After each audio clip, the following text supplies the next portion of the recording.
Morning, friends. Although we may be small in number presently, as we look around, we see that there are only a few of us. But just like the atom in modern science is small but very powerful, so the few that are present and the few, as HPB said, dedicated to the few, as long as that bond of mutual assistance, loyalty to the cause of theosophy, and the desire to help and teach others, that few, that small atom, is a sinner as all the ULTs throughout the world are sinners. And they form an atom which is a part of a greater atom. And its radiance and influence is so strong that it's able to sustain the trials that will befall the theosophical movement. And as long as each member, each associate stands the test, stands up to his or her resolve to maintain their desire to be a part of the theosophical movement, then it too shall prevail throughout time. The lodge meets twice a week at this hour for, no, sorry, once a week at this hour, and there is another meeting the first and third Sundays of each month, at which time we're studying another book, theosophical book, and presently we're studying the ocean of theosophy. The reading, well, let me see, the talk today is entitled The Sacred Decad. Next week's is Self-Transformation. The reading comes from the Bhagavad Gita, chapter 11, entitled Vision of the Divine Form as Including All Forms. Arjuna, my delusion has been dispersed by the words which thou, for my soul's peace, hast spoken concerning the mystery of Yadiyatma, the spirit. For I have heard at full length from thee, O thou, whose eyes are like lotus leaves, the origin and dissolution of existing things, and also thy inexhaustible majesty. It is even as thou hast described thyself, O mighty Lord. I now desire to see thy divine form, O sovereign Lord. Wherefore, O Lord, if thou thinkest it may be beheld by me, show me, O master of devotion, thine inexhaustible self. Krishna, behold, O son of Pritha, my forms by hundreds and by thousands of diverse kinds, divine, and of many shapes and fashions. Behold the Adiyas, Vasus, Rudras, Aswins, and the Maruts. See things wonderful, never seen before, O son of Bharata. Here in my body, now behold, O Gudashika, the whole universe, animate and inanimate, gathered here in one, and all things else thou hast a wish to see. But as with thy natural eye thou art not able to see me, I will give thee the divine eye. Behold my sovereign power and might. Sanjaya, O king, having thus spoken, Hari, the mighty lord of mysterious power, showed to the son of Pritha his divine supreme form, with many mouths and eyes and many wonderful appearances, with many divine ornaments, many celestial weapons, upraised, adorned with celestial garlands and robes, anointed with celestial ointments and perfumes, full of every marvelous thing, the eternal God, whose face is turned in all directions. The glory and amazing splendor of this mighty being may be likened to the radiance shed by 1,000 suns, rising together into the heaven. The son of Pandu then beheld within the body of the God of gods the whole universe in all its vast variety. Overwhelmed with wonder, Dhanjana, the possessor of wealth with hair standing on end, bowed down his head before the deity, and thus with joined palms addressed him. Arjuna, I behold, O God of gods, within thy frame all beings and things of every kind, the Lord Brahma on his lotus throne, all the rishis and the heavenly serpents. I see thee on all sides, of infinite forms, having many arms, stomachs, mouths, and eyes. But I can discover neither the beginning, thy middle, nor thy end. O Lord, the form of the universe, glowing form of the universe, glowing suns. Thou art the supreme inexhaustible being, the end of effort, changeless, the supreme spirit of this universe, the never failing guardian of eternal law. I esteem thee, Purusha. And for today's talk, the Sacred Decad.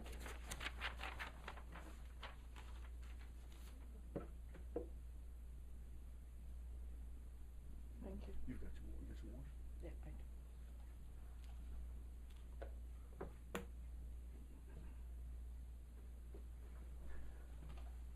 Good morning and welcome, everyone.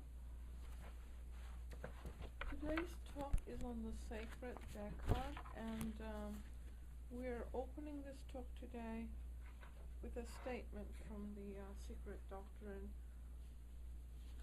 on page 66.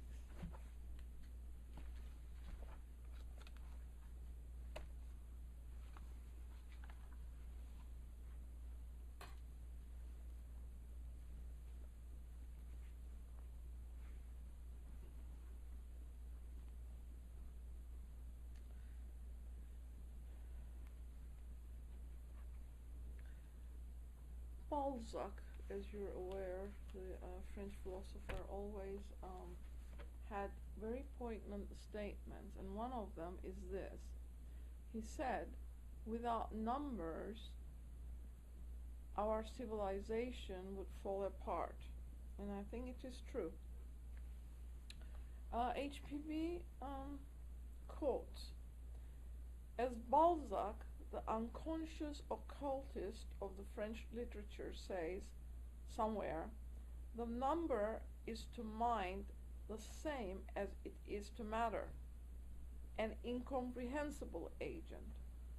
Number is, as the great writer thought, an entity, and at the same time a breath, emanating from what he called God and what we call the All, the breath which alone could organize the physical cosmos, where not obtains its form but through the Deity, which is an effect of number. So, numbers then are very important to our civilization.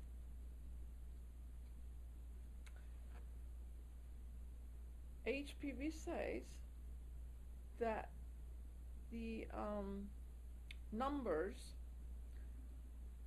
have significance. One, they have physical representation, and two, they are metaphysical.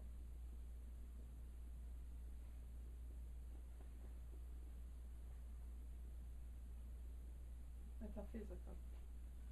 And we all know, because we use numbers every day, we have digits for numbers from 1 to 10 in numerology, and our geometry is based on numbers, on shapes that these numbers, when put together, form.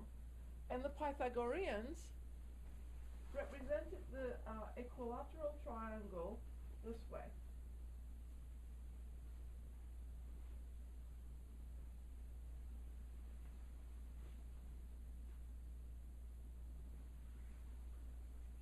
So, the Sacred Decad then is in the triangle, which is one of the most important figures in nature. What are these? This one is number 1. What does it represent? A dot. 2, it's the binary. It represents a line. 3, ternary, or triad. What does it represent? A triangle. And 4 is the tetractys, according to the Pythagoreans. But in the Secret Doctrine, she tells us that 4 is a female number, but it is also a sign of cube or square. So these 4 shapes, or their meaning metaphysically and physically, come into play in the formulation of our universe, from no differentiation into differentiation and then solidity and appearance in the physical world. We can also look at it from a different perspective, where she says light. She just expressed, we just read it in the Bhagavad Gita, that the deity is like 1,000 suns. So this light is the logoic light. And from the previous week, the student that gave the talk gave us a different perspective of this same philosophy. She told us that the universe is a circle. This is in eternity, and that when we put a point in here, we're designating it as manifestation. Then we have a line going through that point, and that becomes the diameter of the circle, giving positive and negative attributes, which is the binary. And then when we put the vertical line, which is a spirit descending into matter, then we have the cross. But what else does it do? It divides the circle into 2, giving us the Sacred Decad. So, what is number 1? Again, we'll go to the Secret Doctrine. It's on page 11. She says, what is it that ever is? And then explain Lanu, in other words, disciple. The one is an unbroken circle with no circumference, because that circumference can be anywhere or nowhere. You can expand it any which way you like. The one is the boundless plane of the circle. This is boundless. We just think that it is. That's the surface of the circle, manifesting a diameter only during the manmantaric periods. The one is the indivisible point found nowhere, perceived everywhere during those periods. It is the vertical and the horizontal. The vertical is the father, horizontal is the mother. The summit and the base of the father. In other words, height or nadir and pit. The 2 extremities of the mother. The reaching in reality nowhere. For the one is the ring, as also the rings that are within that ring. So whatever is taking place then is going to be right here in this circle. And we are all familiar with pi. What is it? This is the relationship of this diameter to the circumference. Diameter to the circumference. Look at the number, 3.1415. What is 3? 3 in 1, 1 in 3. What does that designate? The Trimurti. 3 in 1, 1 in 3. That's the Trimurti.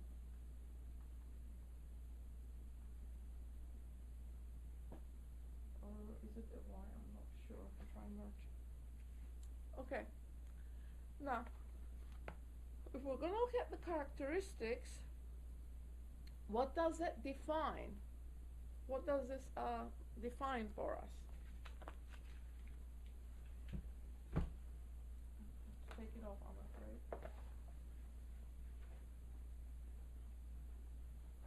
We just heard that when this one comes into being, it is not divisible, nothing can be taken away from it, nothing can be added to it. It represents the essence, which is everywhere or nowhere.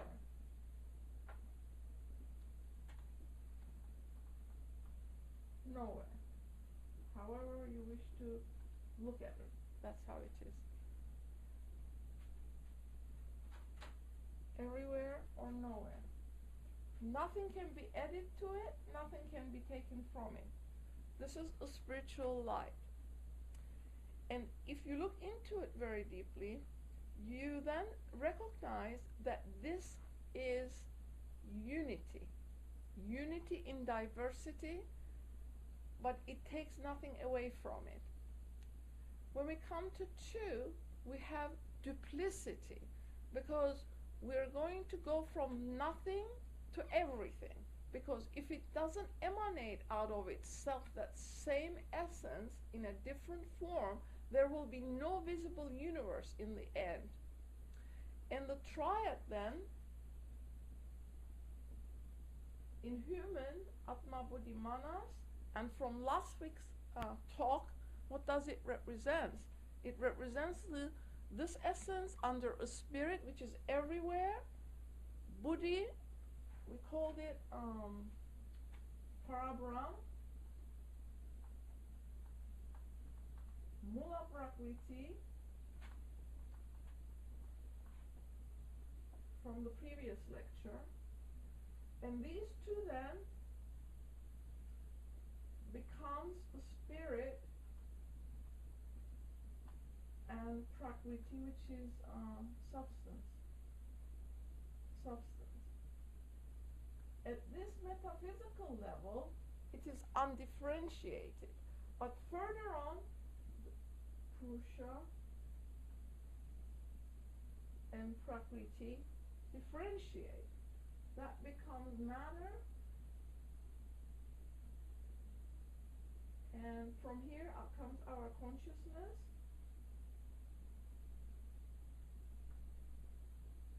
Mind, which is that, but it's differentiating.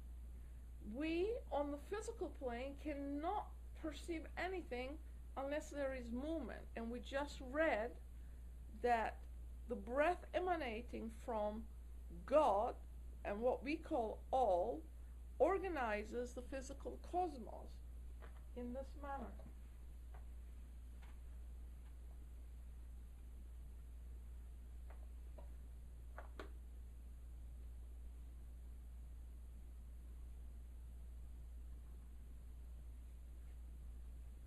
This is our permanent spiritual, and of course this is the quaternary, which is transitory and in flux.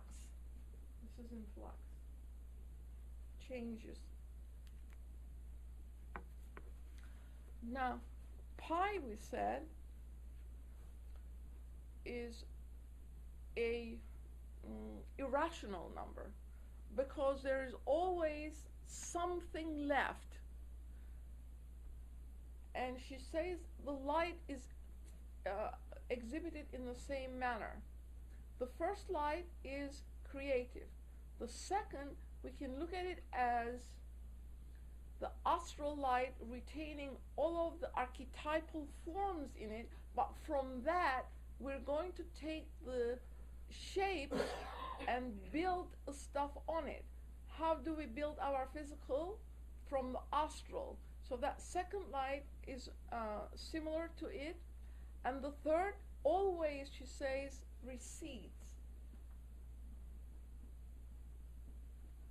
Recedes, and darkness is one of its qualities, because it's ever receding. You cannot really see it. It recedes. And so from this then, illusion comes about. Illusion. Okay, now in geometry, these 4 numbers appear continuously, and in the series of emanations that produces form, there is a series called Fibonacci numbers, or Fibonacci numbers. I'm not sure how you pronounce it.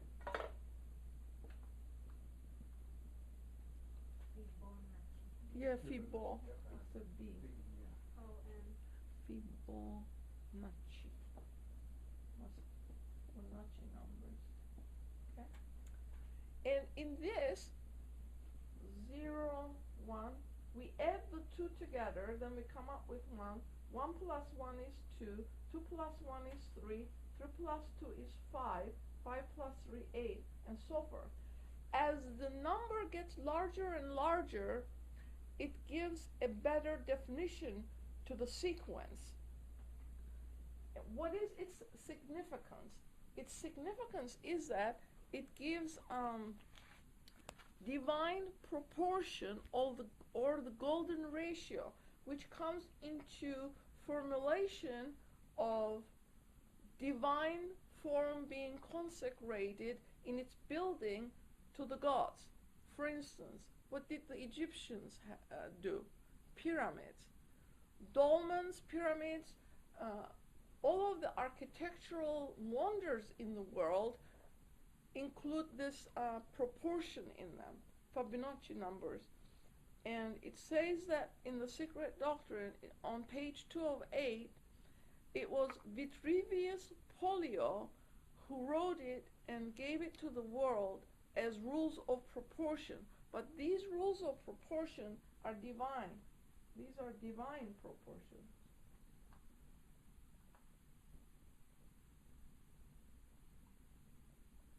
Divine proportion. Because in all of the buildings that retain the beauty of the archetypal form, this number is present. And you can, I think, represent it this way. If we have a line and we divide it into a long line and a short line, the relationship of this long line to the short line is expressed in the Fibonacci numbers. She says that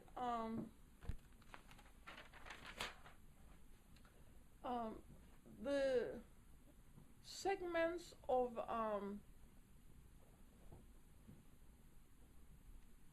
shells, also bugs, all can I express it? All these are visible in the segments of the, like bees, ants. They all express that proportion, that divine proportion in their shapes.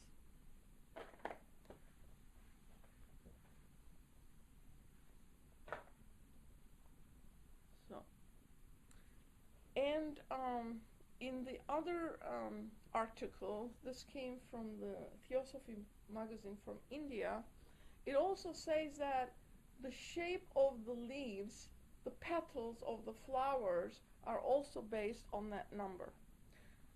Daisies,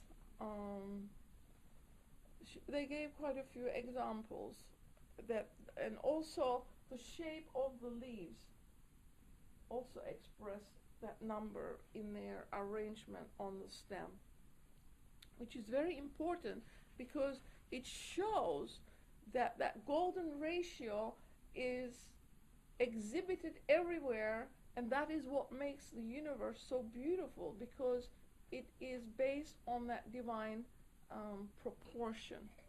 Now, in the Secret Doctrine, she also gives all of the divine proportion when it comes to our solar system.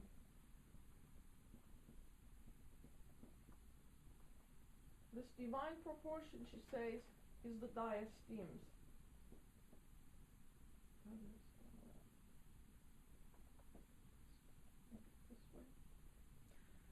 And she gives the numbers. I'm not going to put it on the board. In other words, the harmony of the spheres, when the globes are swishing around in ether, after this is joined together. The Akashic light represents that harmony. It is called the harmony of the spheres, and Pythagoras' musical scale was based on that harmony of the spheres.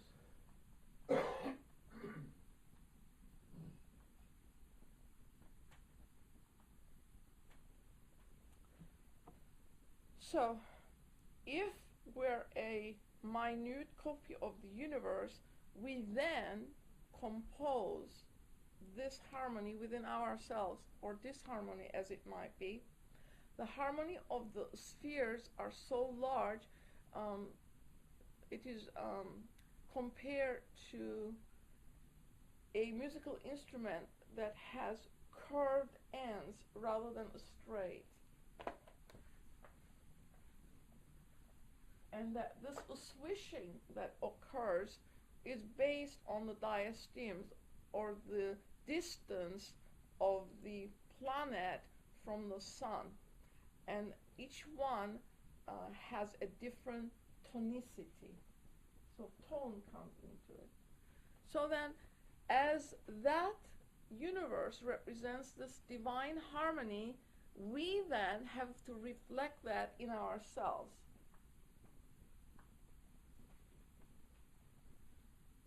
Mr. Judd says each human being has a number, and that number is composed of smaller numbers that bring it about. How do we reflect it? How does any one of us become a reflective power of that harmony? Where is that harmony in us? Right here.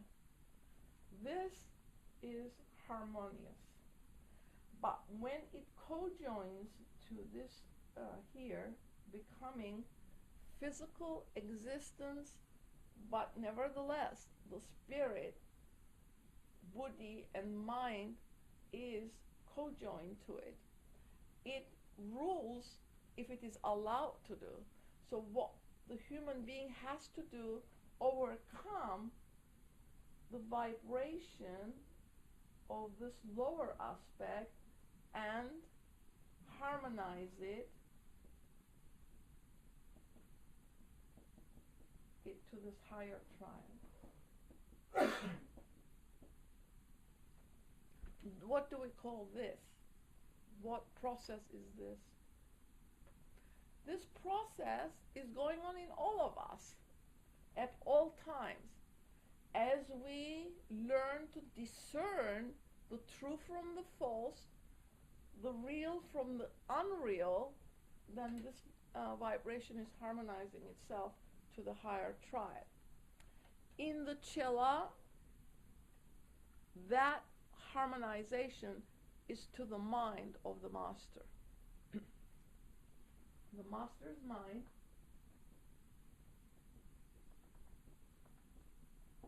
harmonizes with the chela. And this is the process of change. In other words, each layer of the human body is like a harp. It has to coordinate its effort and sing in harmony and in unity in order to express this divine harmony.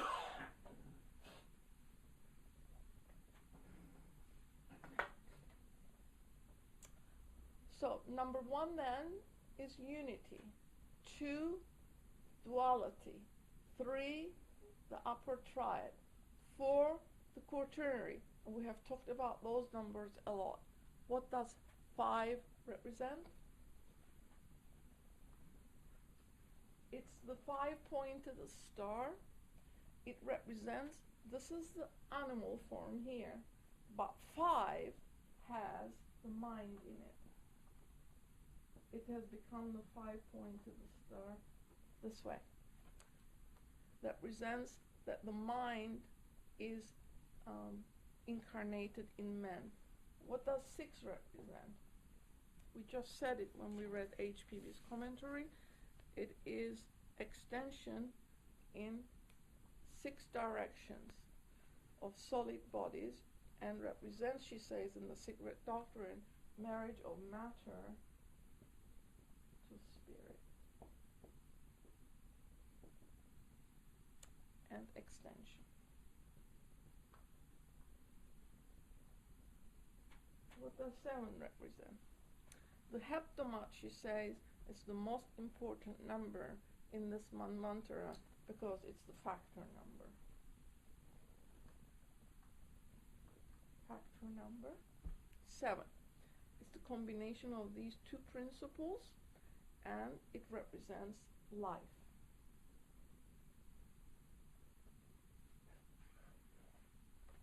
And it is the perfect number. We can look at this as the noumenal and this one as the phenomenal. Phenomenal?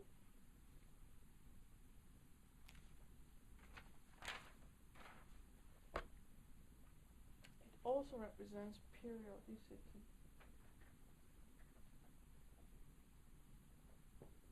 What's 8? Justice.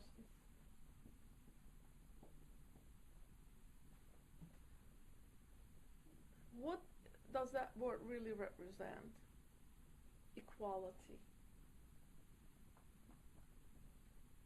That all men come from that same apex and we're all equal. Number 9,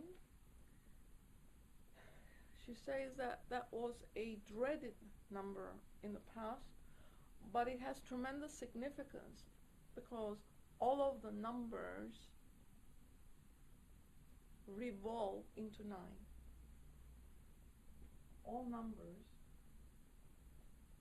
revolve into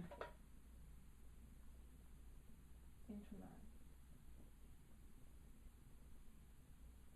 She also says it's a pernicious number because it repeats itself. If you multiply 3 times 3, 3 times 6, 3 times 9, it will repeat itself.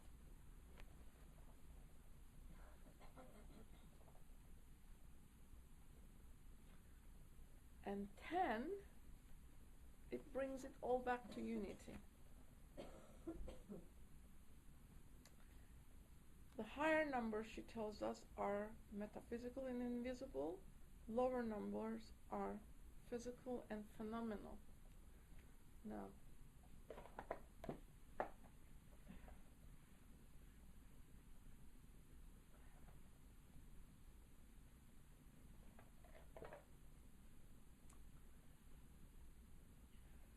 so number 7 then we need to pay attention to, because harmony of the spheres, the musical scale in it, but what else is in it? The color scheme.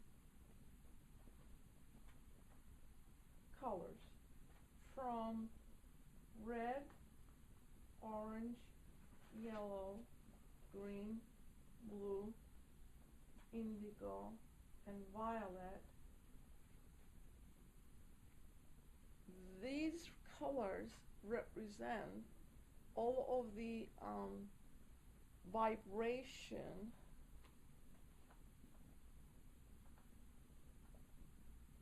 and tonicity of nature.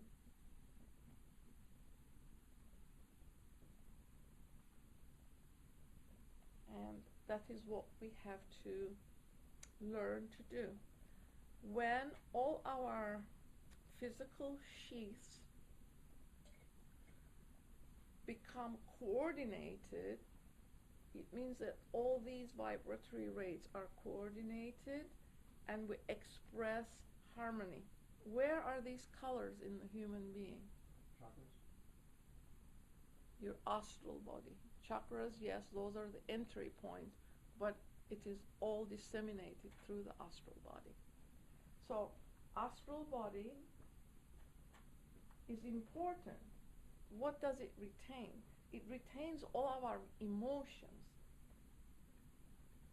And this is why they tell us never to show anger, never to show negative feelings, because we are exhibiting it in the astral body. We can pretend to be something to the world that we are not externally, but those who can look inside of us know exactly where we are, because they know what the colors represent and they know what is exhibited in us. So that pretending to be something that we are not is not in our best interest, but looking at ourselves exactly as we are and accepting where we are, because that takes a lot of courage to say that I'm seeing my picture and I know where I am. That takes a lot of courage to accept where you are. But it also is wonderful in the sense that you acknowledge where you are and you can change it. Until that acceptance comes, change cannot occur. It is extremely important.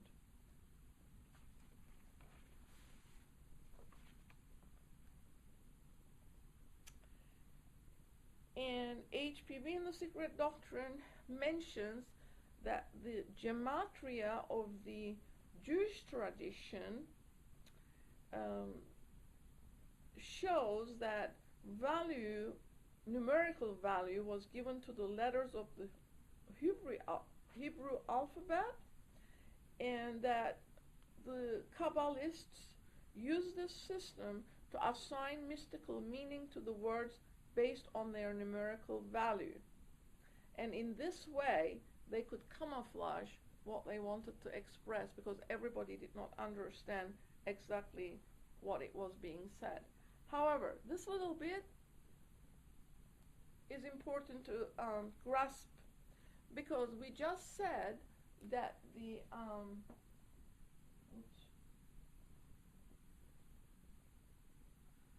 not a good that the diameter of this circle has a relationship to the circumference, and that the Jewish numbers 1065 express that proportion, which is in the Kabbalistic system, Binah. I'm throwing this out for thought, for you all to think about. Binah is a third-rate potency, comes after Kether, Chokmah, and Binah. In other words, Jehovah, which is equivalent to Binah, which is equivalent to the numbers of the diameter of the circle, is a third-rate potency. And just because the Jewish system expresses that as the one God, she says on page number 1 of the Secret Doctrine, that does not make it so. That this metaphysical concept has been removed from their system. Whether they knew it and they removed it, or they didn't also understand it, it's unclear to this student.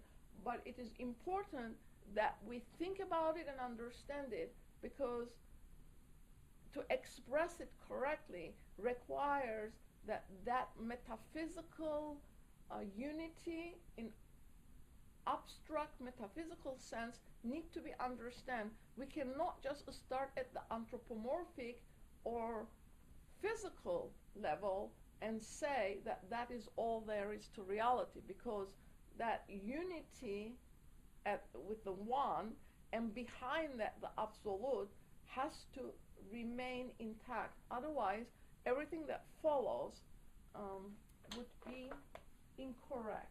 And this is where we're going to stop and open it for questions and other ideas will come out.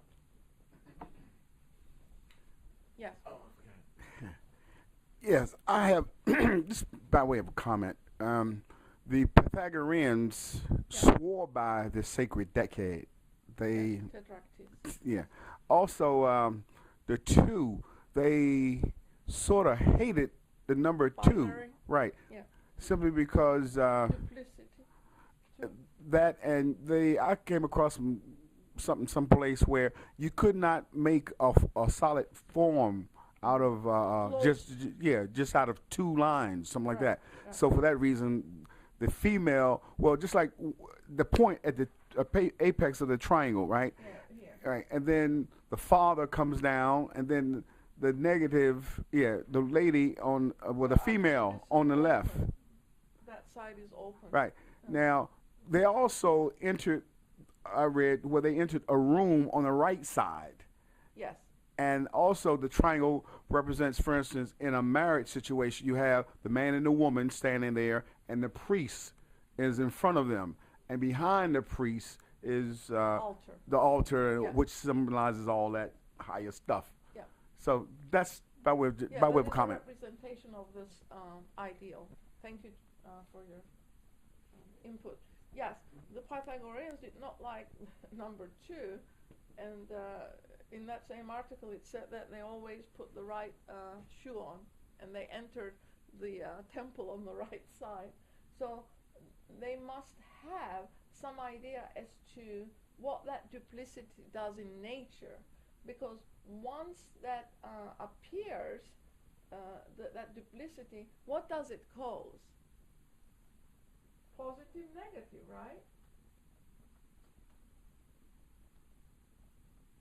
This is how the atoms and molecules interact with another, and you all have done it in chemistry. Sodium chloride is the one that normally is given. It binds. If it doesn't bind, there would be no molecular construction in the universe. And when you look at the Mendelev's list, she talks about it in the Secret Doctrine, because that number 7 enters into the chemical list also, saying that number 1 of each in that list are similar to one another because they correlate, even though they're not in the same column. And number 4 in each one is a transition element, and 7 does not show any similarity to number 1. So if you look at that list, you'll perceive that. Yes? You mentioned that a human duty is to sort of try to harmonize the astral body with the divine nature. And what I'm wondering, if you could clarify, I've been exposed to the idea before that there's a gender emphasis on the astral body. To your knowledge, is that true? No. It's gender neutral? To my knowledge, the student is not aware of such a concept. She explains in the Secret Doctrine that the even numbers are feminine because they represent the material side of nature, and the odd numbers are spiritual numbers. And that is why the binary was not very much appreciated by the Pythagorean philosophers. However, to make sure that we understand your terminology, the human lower form is not just made of the astral body. You have a physical body, you have an astral body, then you have life principle, which is jiva, and then you have your passions and desires, which is kama. And those are all specific principles, the 4 making your lower quaternary, which is this figure here. So your emotions are registered in the astral body, but you also have a passion nature that gives movement as to what it is you are going to do or not do. Your desire. Desire, and also passion. That's kama is a principle. It is not dependent on others. You do have it. Only at death does it coalesce with the astral body. So emotions are registered. Emotions come where? From where? From our nerve induction in the body, because this is how it is conveyed. It is electromagnetic, and you can look at it, and it travels. And she says it takes indomitable willpower to stop this current that you have energized over and over again, and give it a different direction and close it right here. You can go that way or this way, but you have to cut it off. It's not an easy thing. Yeah?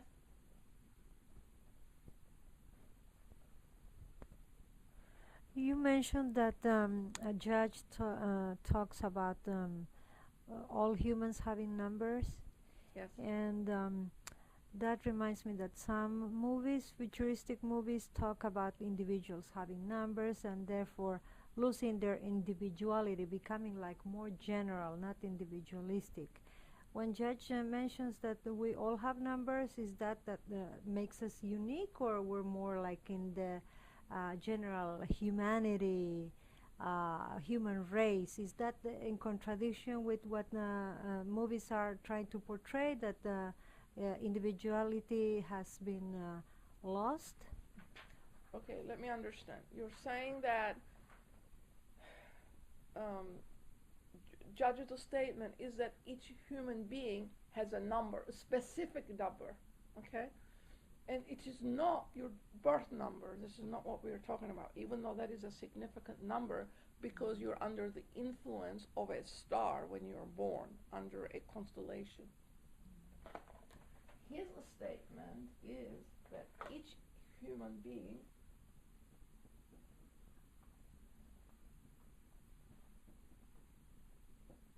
has a specific number.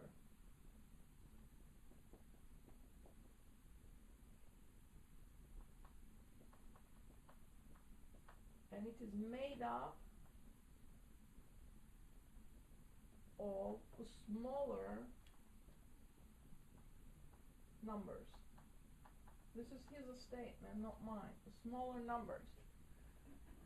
And he says, if you know this number, you can influence the person. You can make him mad, you can make him cry, you can make him smile, you can do whatever you want with them. You can manipulate them, in other words. And he says, this is a true fact.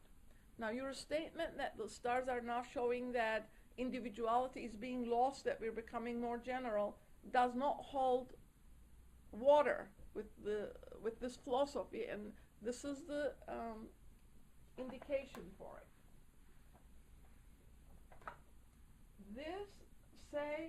This is the sun that we were talking about, the deity that represents 1,000 suns in the Gita.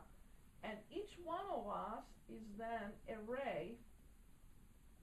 Our soul life is a ray from that center, which is here, right? The apex of this equilateral triangle.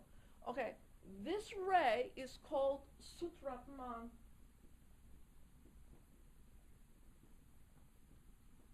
In the philosophical writings, and it is a ray that comes from the center, the spiritual sun. Each one of us then comes from the same center, but look where we are. We're individuals because we express that soul life in conjunction with this lower aspect. But that Sutratman is the one that goes from life to life to life. In other words, it's your permanent aspect. So your soul life has to eventually reflect the higher triad on earth in order for the conjunction of your buddhi with the mind to take place. Once that happens, when it is yoked together permanently, you remember all of your lives that you have lived before, and it gives you direct perception, which is illumination. And in order for that to happen, you have to become a purified human soul that has all of the sheaths. In other words, your personality has become a server of a higher purpose, which is the triad. So that is your individuality. and even when you are perfected, you still have it, because the Mahatmas who refuse to go into nirvana stay in the astral light, in that golden weaved permanent body that they make for themselves from Akasha or astral body. I'm not sure how that works. and they remain around the earth field so that they can help humanity as best they can. Yes, Dupree. You mentioned thus far the word philosopher and philosophy and philosophizing. Now, the Sacred Decad is associated with Pythagoras, correct? Correct. All right, who is considered a philosopher. Yes. So, and in his time, as a matter of fact, he's credited with coining the expression philosophy. Now, and philosophy during that era was considered a high and noble endeavor. Today, when you mention the word philosophy to the average person on the street or even to students, it seems to have a different ring to it. What has happened over the years to give philosophy such a flat tone, in a sense? Has it, just like how astrology was once considered among the higher educated classes of various nations who knew esoteric sciences, it held a place and a position. Science. Right. So over the years, philosophy is like, pooh, anybody can philosophy. Something like everybody has a philosophy. It's not, it doesn't have that meaning behind it as it meant years back. What has happened over the time for such fall of philosophy? Okay. In the Pythagorean schools, philosophy was taught, and this is what it meant. For 8 years, you were a student and you studied geometry, because according to Pythagoras, numbers were essential in opening what? In activating your pineal gland.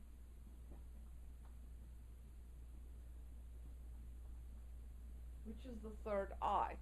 He says this is a sacred science, the numbers, because it affects the pineal gland, it activates it. Through this divine numerology, this is divine. This is divine. This divine decad is self-moving numbers, self-moving numbers. And without understanding the relationship of these numbers to how the cosmos came about, and what else did it include? The harmony of the spheres, again based on numbers. And what else? Astronomy. All those were headed under philosophy.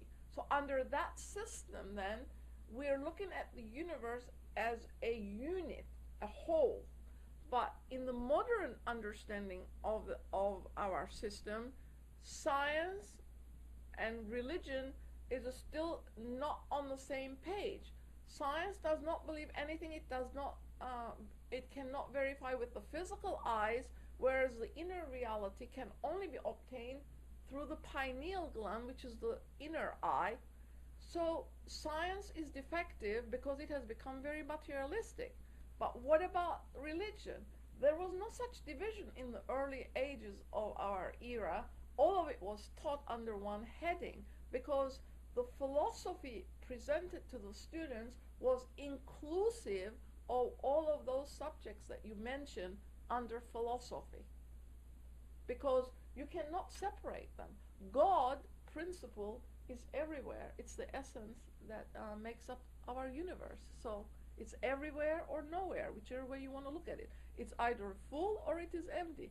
One or the other, or it's not one or the other, it's both. So does that help? So that did that change maybe after Plato? The idea of separating out all of these things. You're saying it's all one on the philosophy. I think HPB calls them philosophicules. In other words, they're not really philosophers. They haven't reached that title yet. Our scientific man, she says that they pretend to be a 9 when they're barely. The head, she says, eventually is going to be 9 because man is going to become a god, which we are when we are virgin spirit and soul. She says we're barely a 3 and they're pretending to be a 9, and she calls them philosophicules.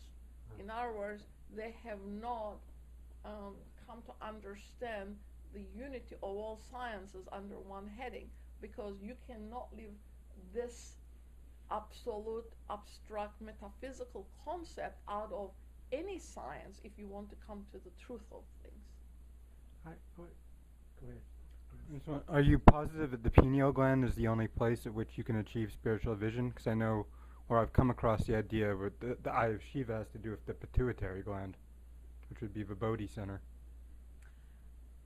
In this system, this is what it is said, that the other gland perhaps has some function because it controls all of the hormones of the body.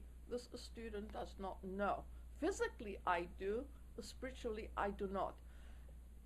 But from Pythagoras, Ammonius Saccas, Shankapa, Buddha, all of these philosophies go to pineal gland. She says it's not known by that name. It was known as the third eye. That it is a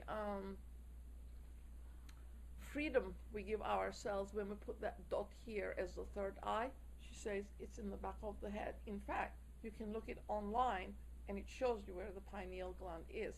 And she has, in many pages, proof from animal life to now that that was a functional gland in the vertebrata as well as in the human being. But with us, it has a spiritual significance. She says that sand in it is petrified. This is her word, it's not mine. Petrified. And you have to activate it because we abused it and it closed. In the olden days, we could look in all directions. Spiritually, we perceived everything. But when the fourth rays truly abused it, by the end of the fourth rays, Atlanteans, it closed. And that's why now we have to activate it. And numbers, according to Pythagoras, is a wonderful way to do it.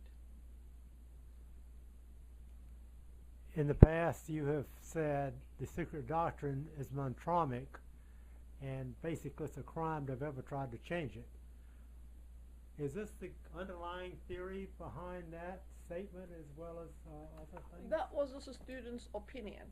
Okay. I have never read it anywhere, but I said that the Quran, all of the Eastern peoples who read the Quran always said that it has a sing-song quality to it. And in the Eastern countries, before people sit for meditation, they have mantras that they read. And also in the Secret Doctrine on page 291, I think, it is 289 to 292, but I think it is on 91, HPB shows the powers that are inherent in each human being, even though they are dormant. And those powers then also get activated with that gland. What is it? Parasakti, Jnana Sakti. Jnana Sakti is wisdom. Icha Sakti is will. Kriya Sakti, Kundalini Sakti, and Mantrika Sakti. That Mantrika Sakti is definitely a power, and obviously, since this is color coordinated, vibratory rate coordinated, all of our speech, she says, is sacred, because 4 kinds of light: para, pasyanti, matyama. And I'm not trying to prove that this is something that we do not know. We do know it. Para aspect of the light that comes from the logoid light that the student explained last week. Para aspect. Pasyanti, matyama, what comes out, and vakhari vak is the speech that we have.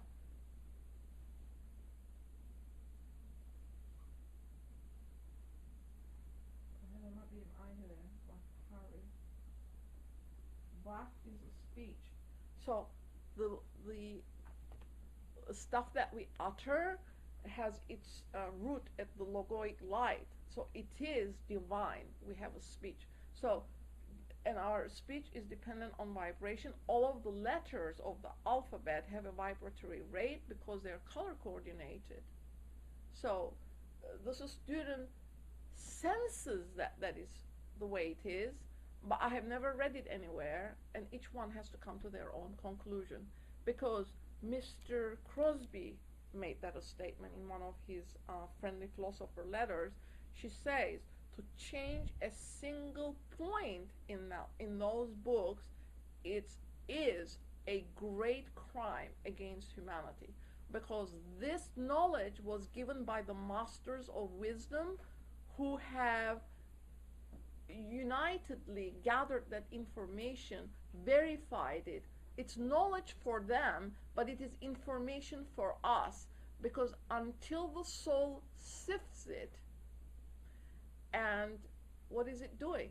Through experience showing us what truth is, you can put this information in, and when it becomes part of you and you're expressing it in your daily life, only then does it become wisdom. And then it goes out and influences all around. So, I hope that answers your question. Thank you. We're going to have a short break now and reconvene with our study of the ocean of theosophy. It'll be offline group study. Next Sunday's talk is on self-transformation. Yes. Yeah. Okay, and thank you for joining us, and please join us again at 11 o'clock next Sunday. We'll be back online. Again, we're going offline now for a study of the ocean of theosophy. Thank you.